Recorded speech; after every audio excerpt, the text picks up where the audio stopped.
All right, today we're going to dive into something truly fundamental. We're looking at an ancient text that asks us to rethink everything we thought we knew about ourselves and the universe. We're talking about the ultimate building blocks of reality, not from a lab, but from a place of deep spiritual insight. I mean, really think about it for a second. What are you? A collection of cells, flesh and bone? Or is there something more going on? Something deeper that connects you, right here and now, to the entire cosmos? It's a huge question, and today we're exploring a pretty mind-blowing answer. So, what's fascinating is that our source text lays out two totally different ways of looking at this. On one side, you have the worldly view. Let's call it the king's view.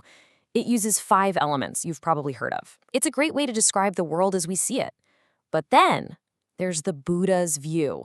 It adds a 6th element, and more importantly, it describes not just the world that's already here, but the very fabric of reality itself, before, during, and after.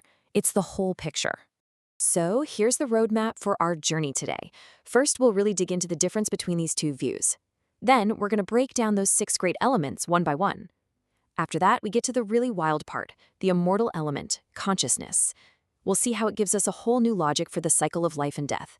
And finally, the most important part, how you can actually turn all this amazing insight into a daily practice. Think of it like this. The king is a master architect. He knows every brick and beam of the house that's already built, perfect for managing the physical world. But the Buddha's insight, that's about understanding the land the house is on, the sky above it, and even the dream of the person who first imagined it. It's a cosmic perspective that sees the cause and effect behind everything. And at the absolute heart of this cosmic view is a concept called Tathagata Garbha. Now, the easiest way to think about this is like the source code of reality. It's this infinite potential that's both empty and, at the same time, full of every possibility. It has no beginning and no end. It's the ultimate ground of being, from which everything, including those 6 great elements, arises. So, how does this incredible cosmic potential actually show up? Well, that's where the 6 great elements come in. And this is the cool part. They're not some far-off abstract theory. They are, quite literally, the very substance and function of your own body, right here, right now. So let's start with a big difference. Why space instead of metal? Well, because metal is just a solid thing. The space element is so much deeper. It includes the solid parts of your lungs, sure, but it also includes the empty channels and passages that allow you to breathe. It's the substance and the void that makes function possible. And it's the same idea with wind replacing wood. A piece of wood is static, it just sits there. The wind element, though, is the principle of movement itself. It's the energy that lets you walk, the force behind your thoughts, the dynamic power in your body. It's all about action and flow, not just a static object. And here is where it all clicks into place. Look at this. This isn't just a table of abstract ideas. This is a blueprint of you. Space is your breath and passages. Wind is your movement. Fire, that's your body heat, your heart. Water is all your bodily fluids. Earth is your bones and flesh, the solid parts. And then there's the 6th, the big one, consciousness, the very spark that makes you alive. Okay, and this brings us to the most radical and honestly the most important piece of this whole teaching. Those first 5 elements, they describe our physical self. But this 6th element, consciousness, well, that explains our true nature. A nature that goes way beyond the physical body. The text puts it so perfectly. When we die, the physical parts, earth, water, fire, wind, and space, they dissolve and go back to the universe. But your consciousness? Nope, it doesn't perish. And the reason is incredible. It's because consciousness isn't a product of the body. It doesn't depend on your genes, your energy, or how many years you live. It's fundamental.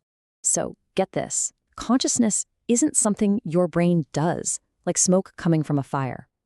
In this view, consciousness is the fire. It's that beginningless, endless reality of Tathagata Garbha showing up as you. It's the immortal, aware foundation of who you are. Okay, so the big question, right? If our consciousness doesn't die with our body, then what happens? Where does it go?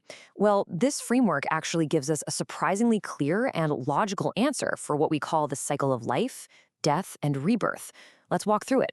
It's really a 4-step process. First, your biological time is up.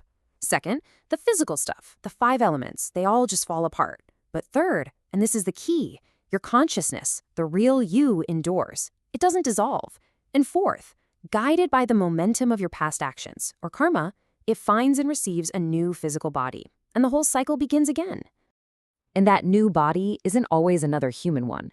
As you can see here, there are different realms of existence. Depending on the karmic state of that consciousness, it can be reborn into any one of these paths. This isn't just a one-time thing. It's a continuous cycle, a wheel called samsara, that just keeps on turning, until you learn how to get off.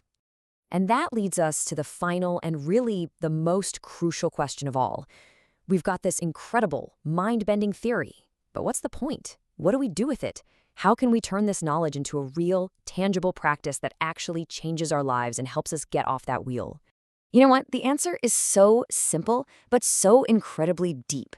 Practice isn't about doing some complicated ritual. It's about recognizing the truth of what you already are. It's seeing that your own body, your own mind, made of these 6 great elements, are themselves expressions of that ultimate enlightened nature. Practice is just aligning with that. And the stakes couldn't be higher, really.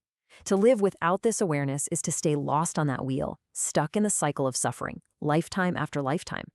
But to practice, to really get this on a deep level, that's the key to freedom. That's the way out.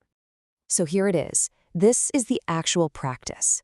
It's about moment-to-moment awareness. Feel your breath move in and out. That's space and wind. Feel the warmth in your hands. That's fire. Realize that all of it, including the consciousness that's aware of it all, is a sacred expression of this one fundamental reality. The text says it all. Daily, the 6 grades. Moment by moment, the 6 grades. That's the path. Don't forget it. So I'll just leave you with this to think about. If you are not just a fragile body that's going to disappear, but an immortal consciousness temporarily using the sacred elements of the cosmos, if enlightenment isn't something you have to go out and get, but something you fundamentally are, how does that change the way you see yourself? How does that change, well, everything?